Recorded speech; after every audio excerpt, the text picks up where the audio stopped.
ಆತ್ಮೀಯ ವಿದ್ಯಾರ್ಥಿಗಳೇ, ಪ್ರಥಮ PUC ರಾಜ್ಯಶಾಸ್ತ್ರದ ಅಧ್ಯಾಯ 5 ಭಾರತ ಸಂವಿಧಾನ ಎನ್ನುವಂತಹ ಈ ಅಧ್ಯಾಯದಲ್ಲಿ ನಾವು ಕಳೆದ ತರಗತಿಗಳಲ್ಲಿ ಭಾರತ ಸಂವಿಧಾನದ ರಚನಾ ಸಮಿತಿ ಹಾಗೂ ಭಾರತ ಸಂವಿಧಾನದ ಪ್ರಮುಖ ಲಕ್ಷಣಗಳು, ಮೂಲಭೂತ ಹಕ್ಕುಗಳ ಪಟ್ಟಿ ಮತ್ತು ಮೂಲಭೂತ ಕರ್ತವ್ಯಗಳ ಪಟ್ಟಿ ಹಾಗೂ ಕಡ್ಡಾಯ ಶಿಕ್ಷಣ ನೀತಿ ರೈಟ್ ಟು ಎಜುಕೇಷನ್ ಎನ್ನುವಂತಹ ಅನೇಕ ಅಂಶಗಳನ್ನು ಕುರಿತು ಈ ಅಧ್ಯಾಯದಲ್ಲಿ ಚರ್ಚೆಯನ್ನು ಮಾಡಿದ್ದೇವೆ. ಸೊ ಈ ತರಗತಿಯಲ್ಲಿ ನಿಮ್ಮ ಪಠ್ಯಕ್ರಮದಲ್ಲಿ ಹಾಗೂ ಪಠ್ಯ ಪುಸ್ತಕದಲ್ಲಿ ನಮೂದಿಸಿರುವಂತಹ 1 ಮತ್ತು 2 ಅಂಕಗಳ ಪ್ರಶ್ನೆಗಳ ಬಗ್ಗೆ ಚರ್ಚೆಯನ್ನ ಮಾಡೋಣ. ಸೊ ಈ ಅಧ್ಯಾಯದಲ್ಲಿ ಪಠ್ಯಪುಸ್ತಕದಲ್ಲಿ ನಮೂದಿಸಿರ್ತಕ್ಕಂತಹ ಪ್ರಶ್ನೆ ಕೋಶವನ್ನ ನಾವು ನೋಡಿದಾಗ ಮೊದಲನೇ ಪ್ರಶ್ನೆ ಯಾವುದು ಅಂತ ಹೇಳಿದ್ರೆ, 1 ಅಂಕದ ಮೊದಲನೇ ಪ್ರಶ್ನೆ ಅಂತ ಹೇಳಿದ್ರೆ, ಭಾರತೀಯ ಸಂವಿಧಾನ ಯಾವಾಗ ಜಾರಿಗೆ ಬಂದಿತು ಎನ್ನುವಂತಹ ಪ್ರಶ್ನೆ. ಭಾರತ ಸಂವಿಧಾನ ಯಾವಾಗ ಜಾರಿಗೆ ಬಂದಿತು ಅಂತ ಹೇಳಿದ್ರೆ 1950 ಜನವರಿ 26ರಂದು ಭಾರತದ ಸಂವಿಧಾನ ಅಂತಕ್ಕಂಥದ್ದು ಜಾರಿಗೆ ಬಂದಿತು ಅಂತಕ್ಕಂಥದ್ದು. ಜನವರಿ 26, 1950ರಂದು ಭಾರತದ ಸಂವಿಧಾನ ಅಂತಕ್ಕಂಥದ್ದು ಜಾರಿಗೆ ಬಂದಿತು ಎನ್ನುವ ಪ್ರಶ್ನೆಯನ್ನ ನಾವು ಇಲ್ಲಿ ಗಮನಿಸ್ತೇವೆ. ಸೊ ಹಾಗೆಯೇ ಎರಡನೇ ಪ್ರಶ್ನೆ ಅಂತ ಹೇಳಿದ್ರೆ, ಭಾರತೀಯ ಸಂವಿಧಾನ ರಚನಾ ಸಮಿತಿಯ ಅಧ್ಯಕ್ಷರು ಯಾರು ಅಂತಕ್ಕಂಥದ್ದು. ಸೊ ಇಲ್ಲಿ ಭಾರತದ ಸಂವಿಧಾನದ ರಚನಾ ಸಮಿತಿಯ ಅಧ್ಯಕ್ಷರು ಅಂತ ಹೇಳಿದ್ರೆ ಡಾಕ್ಟರ್ ಬಾಬು ರಾಜೇಂದ್ರ ಪ್ರಸಾದ್ ರವರು ನಮ್ಮ ಭಾರತ ಸಂವಿಧಾನದ ರಚನಾ ಸಮಿತಿಯ ಅಧ್ಯಕ್ಷರನ್ನಾಗಿ ನೇಮಕ ಮಾಡಲಾಗಿತ್ತು ಎನ್ನುವಂತಹ ಉತ್ತರವನ್ನು ನಾವು ಕಾಣ್ತೇವೆ. ಭಾರತ ಸಂವಿಧಾನ ಯಾವಾಗ ಜಾರಿಗೆ ಬಂದಿತು ಅಂತ ಹೇಳಿದ್ರೆ 1950 ಜನವರಿ 26ರಿಂದ ಭಾರತ ಸಂವಿಧಾನವು ಜಾರಿಗೆ ಬಂದಿದೆ. ಸೊ ಇಂತಹ ಸಂವಿಧಾನವನ್ನ ರಚನೆಯನ್ನ ಮಾಡಲು 1946ರಲ್ಲಿ ಒಂದು ಸಂವಿಧಾನ ರಚನಾ ಸಮಿತಿ ಎನ್ನುವಂತಹ ಒಂದು ಸಮಿತಿಯನ್ನ ನೇಮಕ ಮಾಡಲಾಗಿತ್ತು. ಆ ಸಂವಿಧಾನ ರಚನಾ ಸಮಿತಿಯ ಅಧ್ಯಕ್ಷತೆಯನ್ನ ಡಾಕ್ಟರ್ ಬಾಬು ರಾಜೇಂದ್ರ ಪ್ರಸಾದ್ ರವರು ವಹಿಸಿಕೊಂಡಿದ್ದರು ಅಂತಕ್ಕಂಥದ್ದನ್ನ ನಾವು ಗಮನಿಸ್ತೇವೆ. ಸೊ ಹಾಗಾಗಿ ಎರಡನೇ ಪ್ರಶ್ನೆ, ಭಾರತೀಯ ಸಂವಿಧಾನ ರಚನಾ ಸಭೆಯ ಅಧ್ಯಕ್ಷರು ಯಾರು ಎನ್ನುವ ಪ್ರಶ್ನೆಗೆ ಉತ್ತರ ಡಾಕ್ಟರ್ ಬಾಬು ರಾಜೇಂದ್ರ ಪ್ರಸಾದ್ ಅಂತ ಹೇಳಿ ನಾವು ಬರೀಬೇಕಾಗ್ತದೆ. ಸೊ ಮೂರನೇ ಪ್ರಶ್ನೆಯನ್ನು ನಾವು ನೋಡಿದಾಗ, ಭಾರತೀಯ ಸಂವಿಧಾನದ ಕರಡು ಸಮಿತಿಯ ಅಧ್ಯಕ್ಷ ಯಾರು ಎನ್ನುವಂತಹ ಪ್ರಶ್ನೆ. ಸೊ ವಿದ್ಯಾರ್ಥಿಗಳೇ, ನಾವು ಕಳೆದ ತರಗತಿಯಲ್ಲಿ ಅಧ್ಯಯನವನ್ನ ಮಾಡಿದ್ದೇವೆ. ಸಂವಿಧಾನ ರಚನಾ ಸಮಿತಿಯು ಸುಮಾರು 22 ಉಪಸಮಿತಿಗಳನ್ನು ರಚನೆಯನ್ನು ಮಾಡಲಾಗಿತ್ತು. ಆ 22 ಉಪಸಮಿತಿಗಳಲ್ಲಿ ಕರಡು ಸಮಿತಿ, ಸಂವಿಧಾನದ ಕರಡು ಸಮಿತಿ, ಅದನ್ನ ಡ್ರಾಫ್ಟ್ ಕಮಿಟಿ ಅಂತ ಹೇಳಿ ಕರೀತಾರೆ. ಭಾರತ ಸಂವಿಧಾನದ ಕರಡು ಸಮಿತಿಯ ಅಧ್ಯಕ್ಷರು ಯಾರು ಅಂತ ಹೇಳಿದ್ರೆ ಡಾಕ್ಟರ್ BR ಅಂಬೇಡ್ಕರ್ ಅವರು. ಭಾರತ ಸಂವಿಧಾನದ ಕರಡು ಸಮಿತಿಯ ಅಧ್ಯಕ್ಷರು ಅಂತ ಹೇಳಿದ್ರೆ ಡಾಕ್ಟರ್ BR ಅಂಬೇಡ್ಕರ್ ಅಂತ ಹೇಳಿ. ಭಾರತ ಸಂವಿಧಾನದ ರಚನಾ ಸಮಿತಿಯ ಅಧ್ಯಕ್ಷರು ಯಾರು ಅಂತ ಹೇಳಿದ್ರೆ ಡಾಕ್ಟರ್ ಬಾಬು ರಾಜೇಂದ್ರ ಪ್ರಸಾದ್. ಸಾಮಾನ್ಯವಾಗಿ ಎಲ್ಲ ವಿದ್ಯಾರ್ಥಿಗಳು ಇಲ್ಲಿ ಕನ್ಫ್ಯೂಸ್ ಅನ್ನ ಮಾಡ್ಕೊಂಡು ಬಿಡ್ತಾರೆ. ಸಂವಿಧಾನ ರಚನಾ ಸಮಿತಿಯ ಅಧ್ಯಕ್ಷರು ಅಂತ ಹೇಳಿದ್ರೆ ಡಾಕ್ಟರ್ ಬಾಬು ರಾಜೇಂದ್ರ ಪ್ರಸಾದ್. ಭಾರತ ಸಂವಿಧಾನದ ಕರಡು ಸಮಿತಿಯ ಅಧ್ಯಕ್ಷರು ಯಾರು ಅಂತ ಹೇಳಿದ್ರೆ ಡಾಕ್ಟರ್ BR ಅಂಬೇಡ್ಕರ್ ಅವರು. ಕರಡು ಸಮಿತಿಯ ಅಧ್ಯಕ್ಷರಾಗಿ ಅತ್ಯಂತ ಪ್ರಮುಖವಾಗಿರ್ತಕ್ಕಂತಹ ಕಾರ್ಯಗಳನ್ನು ನಿರ್ವಹಿಸಿದ್ದಾರೆ. ಹಾಗಾಗಿ ಅಂಬೇಡ್ಕರ್ ಅವರನ್ನು ನಾವು ಭಾರತ ಸಂವಿಧಾನದ ಶಿಲ್ಪಿ ಅಂತಲೂ ಸಹ ಕರೆಯಲಾಗುತ್ತದೆ ಎನ್ನುವಂಥದ್ದನ್ನ ನಾವು ನೋಡಬಹುದು. ಹಾಗೆಯೇ ವಿದ್ಯಾರ್ಥಿಗಳೇ, ಒಂದು ಅಂಕಕ್ಕೆ ಕೇಳ್ಬೋದು, ಭಾರತ ಸಂವಿಧಾನದ ಶಿಲ್ಪಿ ಯಾರು ಅಂತ ಹೇಳಿ. ಸಾಮಾನ್ಯವಾಗಿ ಭಾರತ ಸಂವಿಧಾನದ ಶಿಲ್ಪಿ ಅಂತ ನಾವು ಯಾರನ್ನು ಗುರುತಿಸ್ತೇವೆ ಅಂತ ಹೇಳಿದ್ರೆ ಕರಡು ಸಮಿತಿಯ ಅಧ್ಯಕ್ಷರಾಗಿದ್ದಂತಹ ಡಾಕ್ಟರ್ BR ಅಂಬೇಡ್ಕರ್ ಅವರನ್ನ ಸಂವಿಧಾನದ ಶಿಲ್ಪಿ ಅಂತಲೂ ಸಹ ನಾವು ಗುರುತಿಸುತ್ತೇವೆ ಅಂತಕ್ಕಂಥದ್ದು. ಸೊ ಮತ್ತೆ ನಾಲ್ಕನೇ ಪ್ರಶ್ನೆಯನ್ನು ನಾವು ನೋಡುವುದಾದರೆ, ಈ ಸಂವಿಧಾನದ ರಚನಾ ಸಮಿತಿಯ ಯಾವುದಾದರೂ ಇಬ್ಬರು ಸದಸ್ಯರನ್ನ ಹೆಸರಿಸಿ ಎನ್ನುವಂತಹ ಪ್ರಶ್ನೆ. ಅಂದ್ರೆ ಇಲ್ಲಿ 1946ರಲ್ಲಿ ಭಾರತದ ಸಂವಿಧಾನವನ್ನ ರಚನೆಯನ್ನ ಮಾಡಲು ಒಂದು ಭಾರತ ಸಂವಿಧಾನ ರಚನಾ ಸಮಿತಿಯನ್ನ ಮಾಡಲಾಗಿತ್ತು. ಆ ಸಮಿತಿಗೆ ಅಧ್ಯಕ್ಷತೆ ಡಾಕ್ಟರ್ ಬಾಬು ರಾಜೇಂದ್ರ ಪ್ರಸಾದ್ ರವರಿದ್ದು. ಆ ಸಮಿತಿಯ ಉಪಸಮಿತಿಯಾದಂತಹ ಕರಡು ಸಮಿತಿಗೆ ಡಾಕ್ಟರ್ BR ಅಂಬೇಡ್ಕರ್ ಅವರು ಅಧ್ಯಕ್ಷತೆಯನ್ನು ವಹಿಸಿಕೊಂಡಿದ್ದರು. ಸೊ ಈ ಒಂದು ಸಂವಿಧಾನ ರಚನಾ ಸಮಿತಿಯಲ್ಲಿ ಸುಮಾರು 389 ಜನ ಸದಸ್ಯರನ್ನ ಒಳಗೊಂಡಿತ್ತು ಅಂತಕ್ಕಂಥದ್ದು. ಇಲ್ಲಿ ಪ್ರಶ್ನೆ ಇರ್ತಕ್ಕಂಥದ್ದು, ಭಾರತ ಸಂವಿಧಾನ ರಚನಾ ಸಮಿತಿಯಲ್ಲಿ ಇದ್ದಂತಹ ಯಾವುದಾದರೂ ಇಬ್ಬರು ಸದಸ್ಯರ ಹೆಸರನ್ನ ಹೆಸರಿಸಿ ಎನ್ನುವಂತಹ ಪ್ರಶ್ನೆ. ಅದಕ್ಕೆ ಉತ್ತರ ಅಂತ ಹೇಳಿದ್ರೆ KM ಮುನ್ಷಿ ಎನ್ನುವಂತಹ ಸಂವಿಧಾನ ತಜ್ಞ, ಹಾಗೆಯೇ N ಗೋಪಾಲಸ್ವಾಮಿ ಅಯ್ಯಂಗರ್ ಎನ್ನುವಂತಹ ಒಬ್ಬ ರಾಜಕೀಯ ಚಿಂತಕ, ಹಾಗೆಯೇ M ಕೃಷ್ಣಸ್ವಾಮಿ ಅಲ್ಲಾಡಿ ಕೃಷ್ಣಸ್ವಾಮಿ ಅಯ್ಯಂಗರ್ ಎಂತಕ್ಕಂತಹ ಒಬ್ಬ ಸದಸ್ಯರಿದ್ದರು ಅಂತ ನಾವು ಗಮನಿಸ್ತೇವೆ. ಇಲ್ಲಿ ಪ್ರಶ್ನೆ ಇರ್ತಕ್ಕಂಥದ್ದು, ಭಾರತ ಸಂವಿಧಾನ ರಚನಾ ಸಮಿತಿಯಲ್ಲಿ ಇದ್ದಂತಹ ಯಾವುದಾದರೂ ಇಬ್ಬರ ಸದಸ್ಯರನ್ನ ಹೆಸರಿಸಿ ಅಂತ ಒಂದು ಪ್ರಶ್ನೆ ಇದೆ. ಆ ಸಂವಿಧಾನ ರಚನಾ ಸಮಿತಿಯು ಸುಮಾರು 389 ಜನ ಸದಸ್ಯರನ್ನ ಒಳಗೊಂಡಿತ್ತು. ಅದರಲ್ಲಿ ಯಾವುದಾದರೂ ಇಬ್ಬರ ಹೆಸರನ್ನ ಹೇಳ್ಬೋದು. ಡಾಕ್ಟರ್ ಬಾಬು ರಾಜೇಂದ್ರ ಪ್ರಸಾದ್ ಅಂತ ಹೇಳ್ಬಹುದು, ಡಾಕ್ಟರ್ BR ಅಂಬೇಡ್ಕರ್ ಅವರನ್ನ ಹೇಳ್ಬೋದು, N ಗೋಪಾಲಸ್ವಾಮಿ ಅಯ್ಯಂಗರ್ ಆಗಿರಬಹುದು, ಅಲ್ಲಾಡಿ ಕೃಷ್ಣಸ್ವಾಮಿ ಅಯ್ಯರ್ ಆಗಿರಬಹುದು, KM ಮುನ್ಷಿ ಅಂತಕ್ಕಂಥವರು, ಸರ್ದಾರ್ ವಲ್ಲಭಭಾಯಿ ಪಟೇಲ್ ಅವರು, ನೆಹರೂರವರು, ಹೀಗೆ ಅನೇಕ ಜನ ಸದಸ್ಯರು ಇದ್ರು. ಅದರಲ್ಲಿ ಯಾರಾದರೂ ಇಬ್ಬರ ಹೆಸರನ್ನು ನಾವು ಇಲ್ಲಿ ತಿಳಿಸಬೇಕಾಗ್ತದೆ ಅಂತಕ್ಕಂಥದ್ದು. ಅದೇ ರೀತಿ ಮತ್ತೊಂದು ಪ್ರಶ್ನೆಯನ್ನು ನಾವು ನೋಡುವುದಾದರೆ, ಸಂವಿಧಾನ ರಚನಾ ಸಮಿತಿಯಲ್ಲಿ ಭಾರತ ಸಂವಿಧಾನದ ರಚನಾ ಸಮಿತಿಯ ಒಟ್ಟು ಸದಸ್ಯರ ಸಂಖ್ಯೆ ಎಷ್ಟು ಎನ್ನುವಂತಹ ಒಂದು ಅಂಕದ ಪ್ರಶ್ನೆ.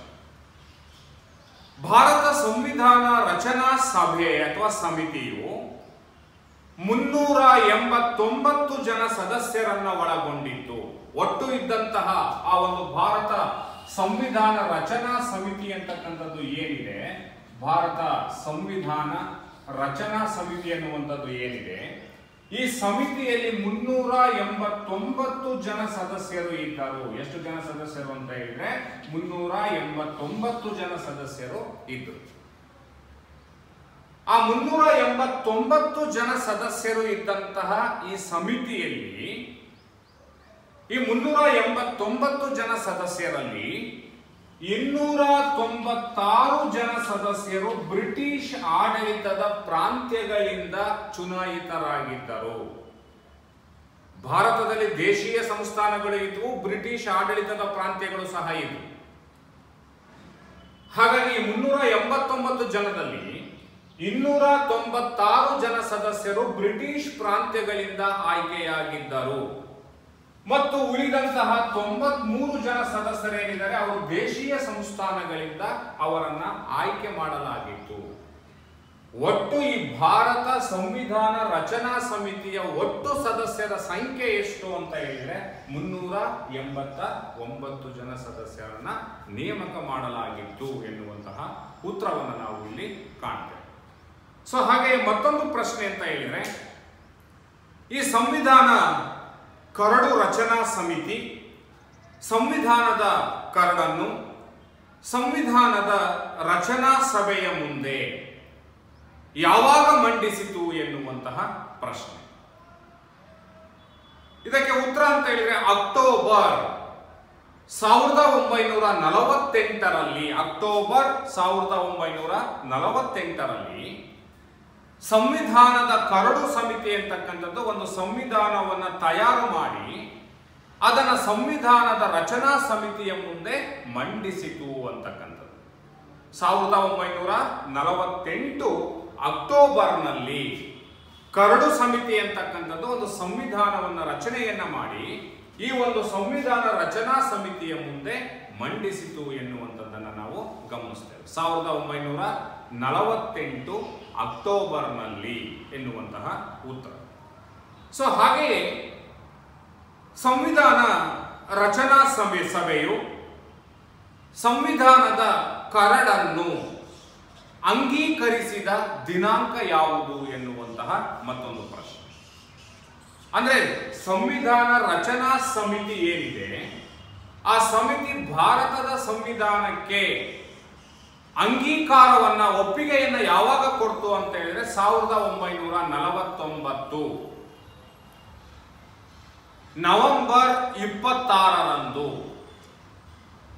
ನಮ್ಮ ಸಂವಿಧಾನಕ್ಕೆ ಅಂಗೀಕಾರ ಅಂತಕ್ಕಂಥದ್ದು ಸಿಕ್ಕಿತು. ಆ ಸಂವಿಧಾನ ಜಾರಿಗೆ ಬಂದದ್ದು ಯಾವಾಗ ಅಂತ ಹೇಳಿದ್ರೆ ಜನವರಿ 26, 1950. ಸಂವಿಧಾನವನ್ನ ರಚನೆಯನ್ನ ಮಾಡಿ ಸಂವಿಧಾನಕ್ಕೆ ಸಂವಿಧಾನ ರಚನಾ ಸಮಿತಿ ಅಂಗೀಕಾರ ಕೊಟ್ಟದ್ದು ಯಾವಾಗ ಅಂತ ಹೇಳಿದ್ರೆ ನವೆಂಬರ್ 26, 1950ರಲ್ಲಿ. ಹಾಗೆ ಅಂಗೀಕಾರವಾದಂತಹ ಸಂವಿಧಾನ ಭಾರತದಲ್ಲಿ ಜಾರಿಗೆ ಬಂದದ್ದು ಯಾವಾಗ, ಯಾವ ದಿನಾಂಕದಿಂದ ಅಂತ ಹೇಳಿದ್ರೆ ಜನವರಿ 26, 1950ರಲ್ಲಿ ಜಾರಿಗೆ ಬಂದಿತು ಎನ್ನುವುದನ್ನ ನಾವು ಗಮನಿಸ್ತೇವೆ. ಸೊ ನೆಕ್ಸ್ಟ್ ಪ್ರಶ್ನೆ ಅಂತ ಹೇಳಿದ್ರೆ, ಭಾರತೀಯ ಸಂವಿಧಾನದಲ್ಲಿರುವ ಒಟ್ಟು ವಿಧಿಗಳ ಸಂಖ್ಯೆ ಎಷ್ಟು, ಒಟ್ಟು ಎಷ್ಟು ಆರ್ಟಿಕಲ್ಸ್ಗಳು ಇದೆ ಅಂತಕ್ಕಂತಹ ಪ್ರಶ್ನೆ. ಭಾರತ ಸಂವಿಧಾನವು 395 ವಿಧಿಗಳನ್ನ 395 ಆರ್ಟಿಕಲ್ಸ್ಗಳನ್ನ ವಿಧಿಗಳನ್ನ ಒಳಗೊಂಡಿದೆ ಅಂತ ನಾವು ನೋಡ್ತೇವೆ. 395. ಸೊ ವಿದ್ಯಾರ್ಥಿಗಳು ನಿಮಗೆ ಇಲ್ಲಿ ಕನ್ಫ್ಯೂಸ್ ಆಗ್ತಕ್ಕಂಥದ್ದು ಏನು ಅಂತ ಹೇಳಿದ್ರೆ, ಕೆಲವು ಪುಸ್ತಕಗಳಲ್ಲಿ 425, 430 ಎನ್ನುವಂತಹ ಉತ್ತರವನ್ನು ನಾವು ಕಾಣ್ತೇವೆ. ಆದರೆ ನಮ್ಮ ಸಂವಿಧಾನದಲ್ಲಿರುವಂತಹ ಮೂಲ ವಿಧಿಗಳು ಎಷ್ಟು ಅಂತ ಹೇಳಿದ್ರೆ 395 ವಿಧಿಗಳಷ್ಟೇ ಇದೆ. ಅದಕ್ಕೆ ಅನೇಕ ತಿದ್ದುಪಡಿಗಳನ್ನು ಮಾಡುವುದರ ಮೂಲಕ ಉಪವಿಧಿಗಳನ್ನು ಸೇರಿಸಲಾಗಿದೆ.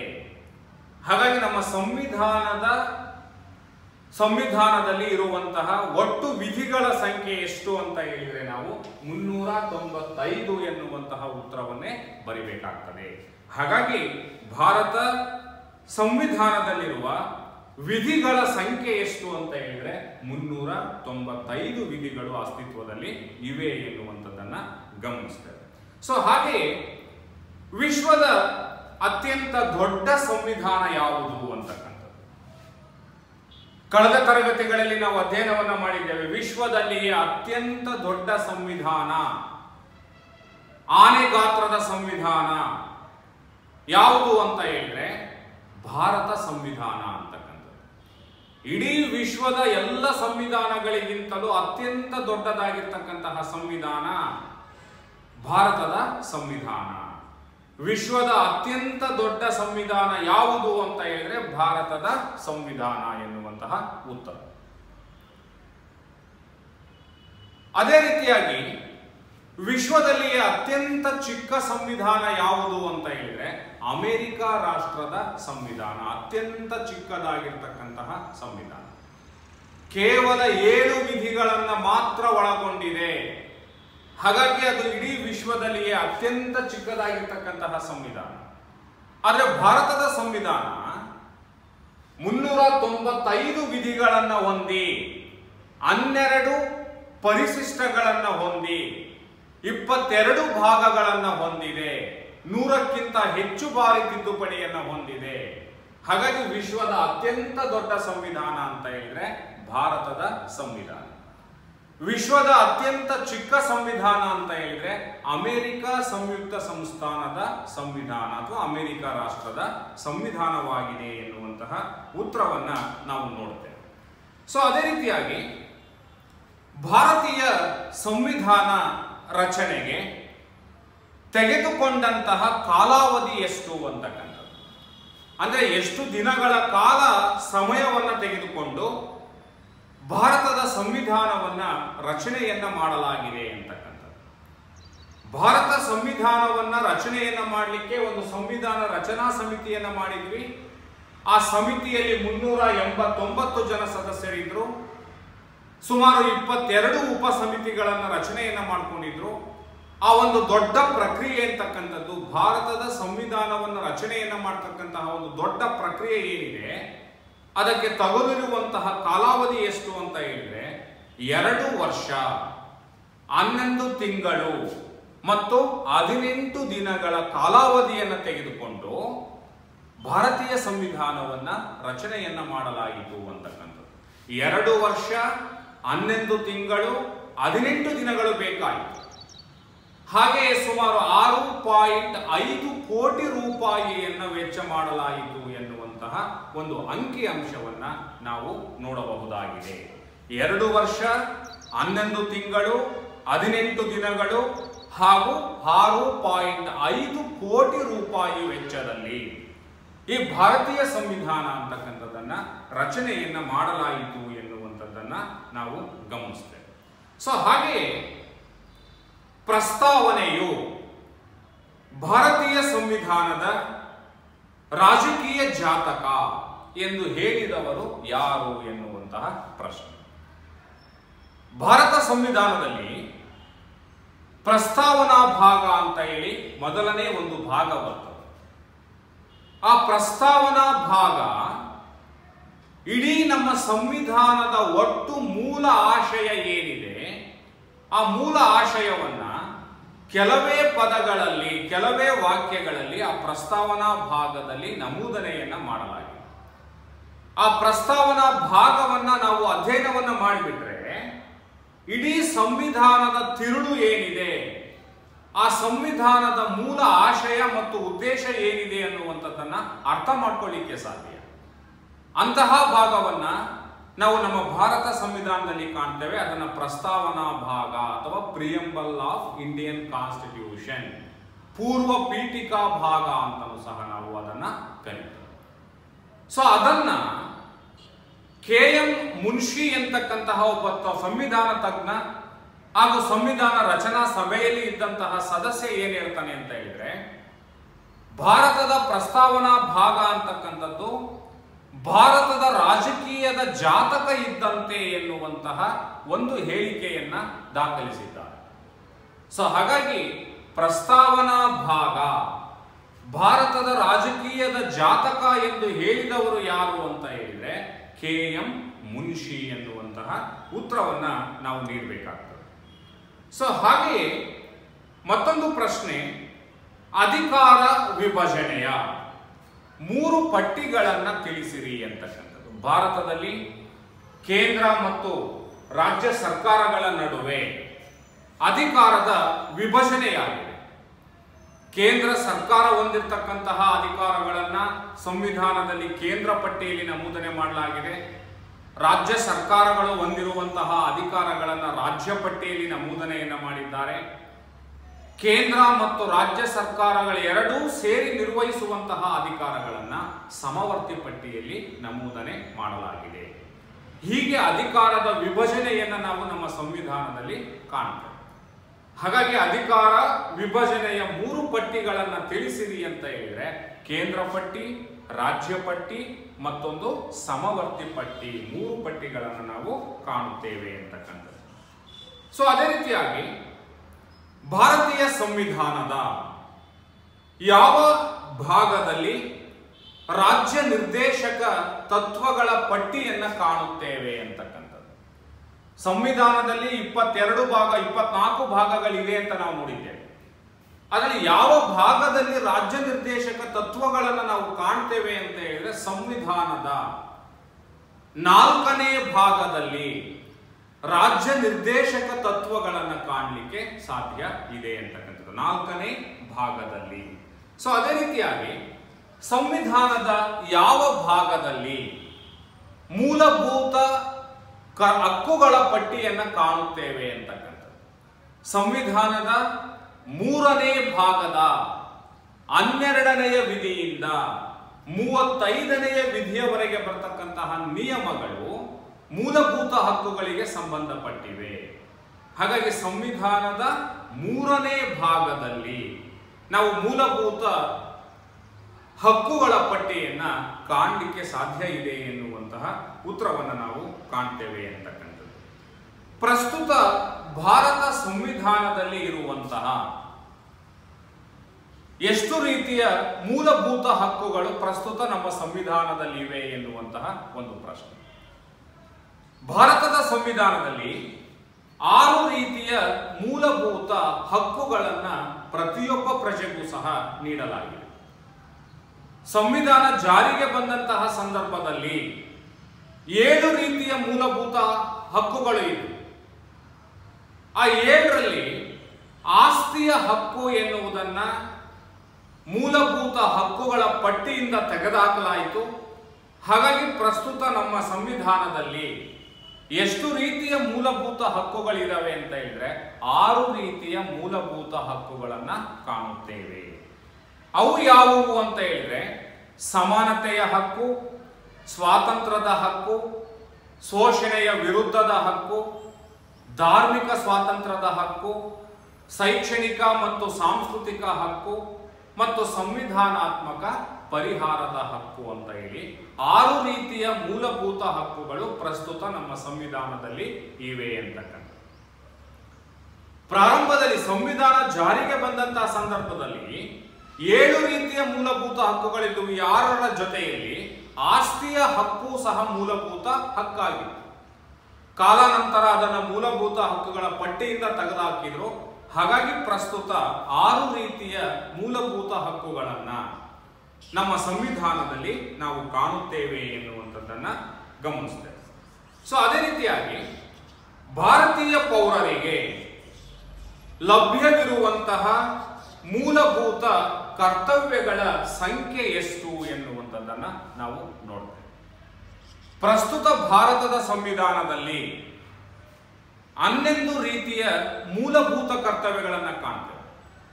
ಪ್ರಾರಂಭದಲ್ಲಿ 10 ರೀತಿಯ ಮೂಲಭೂತ ಕರ್ತವ್ಯಗಳು ಇದ್ದು 2002ರಲ್ಲಿ ಪ್ರತಿಯೊಬ್ಬ ಪಾಲಕ ಮತ್ತು ಪೋಷಕನು ತನ್ನ ಮಕ್ಕಳಿಗೆ ಕಡ್ಡಾಯವಾಗಿ ಶಿಕ್ಷಣವನ್ನು ನೀಡತಕ್ಕಂಥದ್ದು ಸಹ ಒಂದು ಮೂಲಭೂತ ಕರ್ತವ್ಯ ಅಂತ ಹೇಳಿ ಅದನ್ನು ಸಂವಿಧಾನಕ್ಕೆ ಸೇರ್ಪಡೆ, ಮೂಲಭೂತ ಹಕ್ಕುಗಳ ಪಟ್ಟಿ, ಕರ್ತವ್ಯಗಳ ಪಟ್ಟಿಗೆ ಸೇರ್ಪಡೆ ಮಾಡಲಾಯಿತು. ಹಾಗಾಗಿ ಪ್ರಸ್ತುತ ಭಾರತದ ಸಂವಿಧಾನದಲ್ಲಿ 11 ರೀತಿಯ ಮೂಲಭೂತ ಕರ್ತವ್ಯಗಳ ಪಟ್ಟಿಯನ್ನ ಕಾಣುತ್ತೇವೆ ಎನ್ನುವಂಥದ್ದನ್ನ ಗಮನಿಸ್ತೇವೆ. ಸೊ ಹಾಗೆಯೇ 42ನೆಯ ತಿದ್ದುಪಡಿಯ ಮೂಲಕ ಪ್ರಸ್ತಾವನೆಗೆ ಹೊಸದಾಗಿ ಅಳವಡಿಸಿದ ಶಬ್ದಗಳು ಯಾವುವು ಅಂತಕ್ಕಂಥದ್ದು.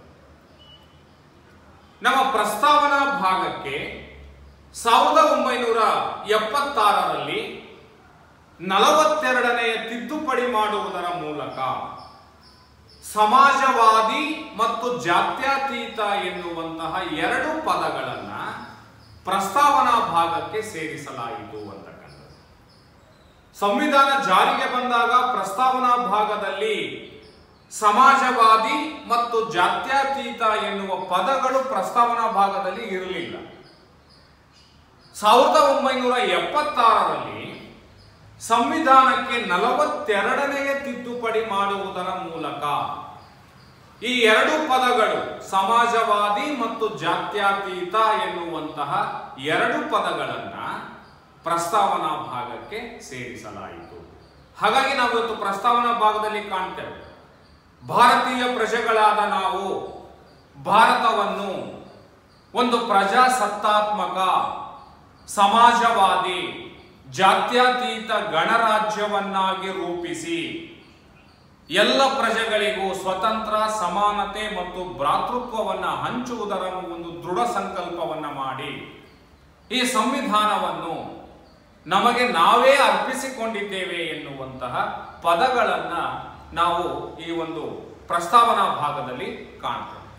ಸೊ ಹಾಗಾಗಿ ಪ್ರಸ್ತಾವನಾ ಭಾಗಕ್ಕೆ ಸಮಾಜವಾದಿ ಮತ್ತು ಜಾತ್ಯತೀತ ಎನ್ನುವಂತಹ ಎರಡು ಪದಗಳನ್ನು 1976ರಲ್ಲಿ ಸಂವಿಧಾನಕ್ಕೆ 42ನೇ ತಿದ್ದುಪಡಿ ಮಾಡುವುದರ ಮೂಲಕ ಪ್ರಸ್ತಾವನಾ ಭಾಗಕ್ಕೆ ಈ ಎರಡು ಪದಗಳನ್ನು, ಸಮಾಜವಾದಿ ಮತ್ತು ಜಾತ್ಯತೀತ ಎನ್ನುವಂತಹ ಎರಡು ಪದಗಳನ್ನು ಸಂವಿಧಾನಕ್ಕೆ ಸೇರಿಸಲಾಯಿತು ಅಂತಕ್ಕಂಥದ್ದು. ಸೊ ಅದೇ ರೀತಿಯಾಗಿ ಮತ್ತೊಂದು ಪ್ರಶ್ನೆ ಅಂತ ಹೇಳಿದ್ರೆ, ಸಂವಿಧಾನದ ಯಾವ ತಿದ್ದುಪಡಿಯ ಮೂಲಕ ಆಸ್ತಿಯ ಹಕ್ಕನ್ನು ಮೂಲಭೂತ ಹಕ್ಕುಗಳ ಪಟ್ಟಿಯಿಂದ ತೆಗೆದುಹಾಕಲಾಯಿತು ಅಂತಕ್ಕಂಥದ್ದು. ಸಂವಿಧಾನ ಜಾರಿಗೆ ಬಂದಂತಹ ಸಂದರ್ಭದಲ್ಲಿ ನಮ್ಮ ಸಂವಿಧಾನದಲ್ಲಿ 7 ರೀತಿಯ ಮೂಲಭೂತ ಹಕ್ಕುಗಳು ಇದ್ವು ಅಂತ ನಾವು ಹೇಳಿದ್ದೇವೆ. ಆ 7 ರೀತಿಯ ಮೂಲಭೂತ ಹಕ್ಕುಗಳು ಏನಿದ್ವು, ಆ 7 ರೀತಿಯ ಮೂಲಭೂತ ಹಕ್ಕುಗಳಲ್ಲಿ 1978ರಲ್ಲಿ ಸಂವಿಧಾನಕ್ಕೆ 44ನೇ ತಿದ್ದುಪಡಿ ಮಾಡುವುದರ ಮೂಲಕ ಆಸ್ತಿಯ ಹಕ್ಕನ್ನ ಮೂಲಭೂತ ಹಕ್ಕುಗಳ ಪಟ್ಟಿಯಿಂದ ತೆಗೆದುಹಾಕಿ ಪ್ರಸ್ತುತ 6 ರೀತಿಯ ಮೂಲಭೂತ ಹಕ್ಕುಗಳು ಇದಾವೆ. ಅಂದ್ರೆ ಆಸ್ತಿಯ ಹಕ್ಕು ಎನ್ನುವಂತಹ ಮೂಲಭೂತ ಹಕ್ಕನ್ನ ಆ ಮೂಲಭೂತ ಹಕ್ಕುಗಳ ಪಟ್ಟಿಯಿಂದ ತೆಗೆದುಹಾಕಿದ್ರು. ಯಾವಾಗ ಅಂತ ಹೇಳಿದ್ರೆ 1978ರಲ್ಲಿ ಸಂವಿಧಾನಕ್ಕೆ 44ನೇ ತಿದ್ದುಪಡಿ ಮಾಡುವುದರ ಮೂಲಕ ಆ ಆಸ್ತಿಯ ಹಕ್ಕನ್ನ ಮೂಲಭೂತ ಹಕ್ಕುಗಳ ಪಟ್ಟಿಯಿಂದ ತೆಗೆದುಹಾಕಲಾಗಿದೆ ಅಂತ ನಾವು ನೋಡ್ತೇವೆ. ಸೊ ಅದೇ ರೀತಿಯಾಗಿ ಜಾತ್ಯತೀತ ರಾಷ್ಟ್ರ ಅಂತ ಕರೀತೇವೆ ಭಾರತವನ್ನು. ಜಾತ್ಯತೀತ ರಾಷ್ಟ್ರ ಎಂದರೇನು, ಅಥವಾ ಧರ್ಮ ನಿರಪೇಕ್ಷ ರಾಷ್ಟ್ರ ಅಂತಲೂ ಸಹ ಕರೀತಾರೆ. ಯಾವುದೇ ಜಾತಿ ಮತ್ತು ಧರ್ಮಗಳಿಗೆ ವಿಶೇಷ ಪ್ರೋತ್ಸಾಹವನ್ನ ನೀಡದೆ ಎಲ್ಲ ಜಾತಿ ಮತ್ತು ಧರ್ಮಗಳನ್ನ ಸಮಾನವಾಗಿ ಕಾಣುವಂತಹ ನೀತಿಯನ್ನ ಅನುಸರಿಸುವಂತಹ ರಾಷ್ಟ್ರಗಳನ್ನ ಜಾತ್ಯತೀತ ರಾಷ್ಟ್ರ ಅಂತ ಹೇಳಿ ಕರೀತಾರೆ. ಅಥವಾ ಧರ್ಮ ನಿರಪೇಕ್ಷ ರಾಷ್ಟ್ರ ಅಂತ ಹೇಳಿದ್ರೆ ಯಾವುದೇ ಧರ್ಮಕ್ಕೂ ಹೆಚ್ಚಿನ ಪ್ರೋತ್ಸಾಹವನ್ನ ನೀಡದೆ ಎಲ್ಲ ಧರ್ಮಗಳನ್ನ ಸಮಾನವಾಗಿ ಕಾಣುವುದರ ಮೂಲಕ ರಾಜ್ಯ ಧರ್ಮದ ವಿಚಾರದಲ್ಲಿ ತಟಸ್ಥವಾಗಿ ಇರುತ್ತದೆ. ಇಂತಹ ರಾಷ್ಟ್ರಗಳನ್ನ ನಾವು ಏನಂತ ಕರಿತೇವೆ, ಜಾತ್ಯತೀತ ರಾಷ್ಟ್ರ ಅಂತ ಹೇಳಿ ಕರೀತೇವೆ. ಸೊ ಭಾರತದಲ್ಲಿ ಹಿಂದೂ ಧರ್ಮ ಇದೆ, ಮುಸ್ಲಿಂ ಧರ್ಮ ಇದೆ, ಕ್ರೈಸ್ತ ಧರ್ಮ ಇದೆ, ಜೈನ ಧರ್ಮ ಇದೆ, ಪಾರ್ಸಿಗಳಿದ್ದಾರೆ. ಹೀಗೆ 100 ಧರ್ಮಗಳು ಭಾರತದಲ್ಲಿ ಅಸ್ತಿತ್ವದಲ್ಲಿ ಇದ್ರೂ ಸಹ ಭಾರತವನ್ನ ನಾವು ಜಾತ್ಯತೀತ ರಾಷ್ಟ್ರ, ಧರ್ಮ ನಿರಪೇಕ್ಷ ರಾಷ್ಟ್ರ ಅಂತೇಳಿ ಕರೀತೇವೆ. ಈ ಭಾರತದಲ್ಲಿ ಎಲ್ಲರನ್ನೂ ಸಮಾನವಾಗಿ ಕಾಣುವಂತಹ ನೀತಿ ಏನು ಅನುಸರಿಸ್ತಾ ಇದ್ದೇವೆ, ಆ ನೀತಿಯನ್ನೇ ಜಾತ್ಯತೀತ ರಾಷ್ಟ್ರ ಅಥವಾ ಧರ್ಮ ನಿರಪೇಕ್ಷ ರಾಷ್ಟ್ರ ಅಂತ ಹೇಳಿ ಕರೀತಾರೆ. ಸೊ ಅದೇ ರೀತಿಯಾಗಿ ಕೊನೆಯದಾಗಿರ್ತಕ್ಕಂತಹ ಮತ್ತೊಂದು ಪ್ರಶ್ನೆ ಅಂತ ಹೇಳಿದ್ರೆ, ಸಾರ್ವತ್ರಿಕ ವಯಸ್ಕ ಮತದಾನ ಪದ್ಧತಿ ಎಂದರೇನು ಎನ್ನುವಂತಹ ಪ್ರಶ್ನೆ. ಒಂದು ರಾಜ್ಯ ನಿಗದಿಪಡಿಸಿರುವಂತಹ ನಿರ್ದಿಷ್ಟ ವಯಸ್ಸನ್ನ ಪೂರೈಸಿರುವಂತಹ ಎಲ್ಲ ಅರ್ಹ ಸ್ತ್ರೀ ಮತ್ತು ಪುರುಷರಿಬ್ಬರಿಗೂ ಮತದಾನಕ್ಕೆ ಅವಕಾಶವನ್ನ ಕಲ್ಪಿಸಿಕೊಡುವ ಪದ್ಧತಿಯನ್ನ ಸಾರ್ವತ್ರಿಕ ವಯಸ್ಕ ಮತದಾನ ಪದ್ಧತಿ ಅಂತೇಳಿ ಕರೀತಾರೆ. ಉದಾಹರಣೆ ಭಾರತ ಅಂತ ಹೇಳಿದ್ರೆ 18 ವರ್ಷವನ್ನ ಮತದಾನಕ್ಕೆ ಅವಕಾಶವನ್ನ ಕೊಟ್ಟಿದ್ದಾರೆ. 18 ವರ್ಷ ಪೂರೈಸಿರ್ತಕ್ಕಂತಹ ಎಲ್ಲ ಅರ್ಹ ಸ್ತ್ರೀ ಮತ್ತು ಪುರುಷರಿಬ್ಬರಿಗೂ ಯಾವುದೇ ತಾರತಮ್ಯ ಮಾಡದೆ ಎಲ್ಲರಿಗೂ ಮತದಾನಕ್ಕೆ ಅವಕಾಶವನ್ನ ಕೊಟ್ಟಂತಹ ಪದ್ಧತಿ ಏನಿದೆ ಅದನ್ನು ನಾವೇನಂತ ಕರಿತೇವೆ, ಸಾರ್ವತ್ರಿಕ ವಯಸ್ಕ ಮತದಾನ ಪದ್ಧತಿ ಅಂತ ಹೇಳಿ ಕರೀತೇವೆ.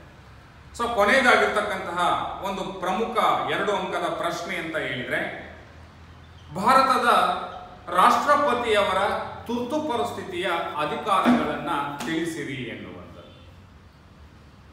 ಭಾರತದ ರಾಷ್ಟ್ರಪತಿಗಳಿಗೆ ತುರ್ತು ಪರಿಸ್ಥಿತಿಯ ತುರ್ತು ಪರಿಸ್ಥಿತಿಯನ್ನು ನಿಭಾಯಿಸಲಿಕ್ಕೆ 3 ರೀತಿಯ ತುರ್ತು ಪರಿಸ್ಥಿತಿಗಳನ್ನು ಘೋಷಣೆ ಮಾಡುವಂತಹ ಅಧಿಕಾರವನ್ನ ನೀಡಲಾಗಿದೆ ಅಂತಕ್ಕಂಥದ್ದು. ಸಂವಿಧಾನದ 352ನೇ ವಿಧಿ, ಸಂವಿಧಾನದ 356, 360 ಏನಿದೆ, ಈ 3 ನಿಯಮಗಳನ್ನ ವಿಧಿಗಳನ್ನ ತುರ್ತು ಪರಿಸ್ಥಿತಿಯ ಅಧಿಕಾರಗಳು ಅಂತ ಕರೀತಾರೆ.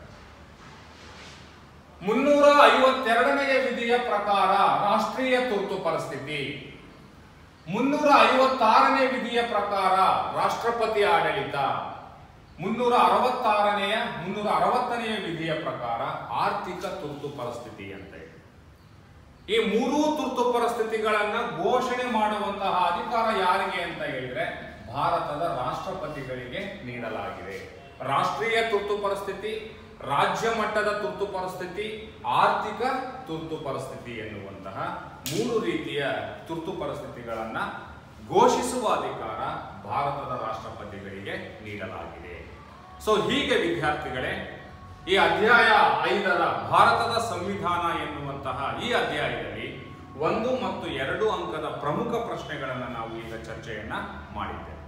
ಇನ್ನು ಉಳಿದಂತೆ 10 ಅಂಕದ ಪ್ರಶ್ನೆಯನ್ನು ನಾವು ಈ ಅಧ್ಯಾಯದಲ್ಲಿ ಗಮನಿಸುವುದಾದರೆ, ಭಾರತ ಸಂವಿಧಾನದ ಪ್ರಮುಖ ಲಕ್ಷಣಗಳನ್ನು ಚರ್ಚಿಸಿರಿ ಎನ್ನುವಂತಹ 10 ಅಂಕದ ಪ್ರಶ್ನೆಯನ್ನು ನಾವು ಈ ಅಧ್ಯಾಯದಲ್ಲಿ ನಿರೀಕ್ಷೆಯನ್ನ ಮಾಡಬಹುದು.